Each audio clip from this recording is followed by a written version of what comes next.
வெள்ளிமலை என்னுடைய என்ன மலை தெரியுமா? தங்கமலை எந்த மலை நகனிய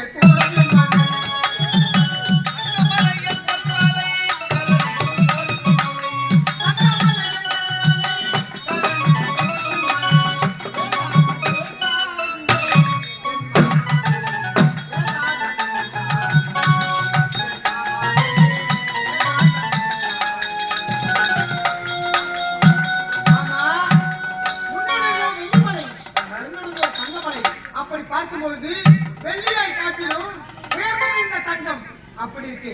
உன்னுடைய காலை என்று சொல்லக்கூடிய ரிஷப வாகனம் என்னுடைய அன்ன வாகனம். அது மட்டுமா, நான் யார்? படைக்கும் கடவுள். உலகத்துறை ஈவரக்கூடிய யாருகள் 8000 ஜீவராசிகளை படைக்கும் கடவுள் நான். அப்படி இருக்கு. இந்த பாமர மக்கள் அனைவரும் படைத்தாதான் உங்களுக்கு பணியாற்ற முடியும். தவிர நான் தான் உங்களுக்கு வேலையை கொடுக்குறேன். நீ படைக்கவில்லை என்றால் எனக்கு பணியாற்ற வேலை கிடையாது. இத்தனை யாரும் அகம்பாவம் வந்ததற்கு காரணம் தான் என்ற அகம்பாவம். அடியே பிரம்மா, இப்போதே வார். உனக்கு முதலாக ஒரு வரம் தரப்போகிறேன். என்ன வரம் அது? ஏனென்றால் தெய்வங்களுக்கே இப்பேற்பட்ட சோதனை என்றால் பாமர மக்கள் எல்லாம் என்ன செய்வார்கள்? கட்டி கருணுக்கும் மாற்றானுக்கும் வித்தியாசம் தெரியாமல் பதிப்பு செய்ய வேண்டியதை இந்த பாவிக்கு செய்தார். இனி இந்த தவறு பூலோகத்திலே நடக்கக்கூடாது. ஆகையால் உனக்கு ஒரு வரம் தரப்போகிறேன். என்ன வரம் தெரியுமா? இனி இந்த பூ உலகிலே நீ சிருஷ்டிக்கக்கூடிய ஒவ்வொரு ஜீவராசியும் ஒன்றை போல் மற்றொன்று இருக்கவே கூடாது. நிறத்தாலோ உருவத்தாலோ உடல் உறுப்புகளாலோ பச்சத்தாலோ தழும்புகளாலோ அல்லது மற்றவைகளாலோ ஒன்றை காற்று மற்றொன்று வேறுபட்டதாகத்தான் இனி நீ படைக்க வேண்டும். இரட்டை பிறவியாக இருந்தாலும் ஏதாகிலும் ஒரு மாற்றத்தை வைத்துத்தான் இனி படைக்க வேண்டும். இது நான் உனக்கு கொடுக்கக்கூடிய வரம். அது மட்டும் கிடையாது. செய்த தவறுக்கு தண்டனை என்ன தெரியுமா? யார் ஒருவருக்கு மட்டும்தான் பஞ்சமுகம் இருக்க வேண்டும். உனக்கு 5வது முகம், அந்த அகமுகத்தை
உனக்கு மன்னிப்பதே கிடையாது.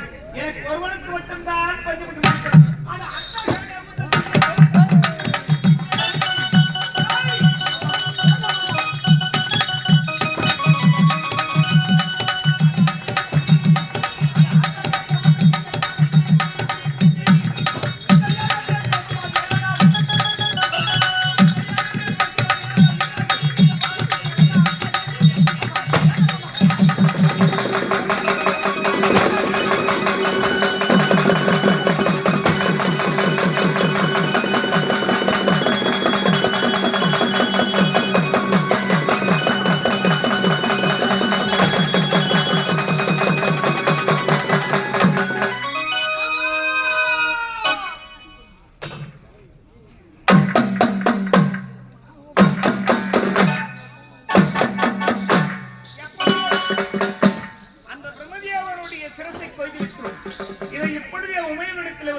யாரது?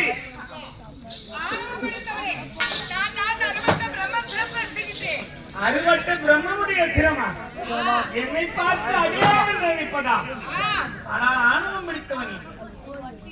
யார் ஆணவம் பிடித்தவர் என்று நன்றாக தெரியும். போக போக தெரியுமடா.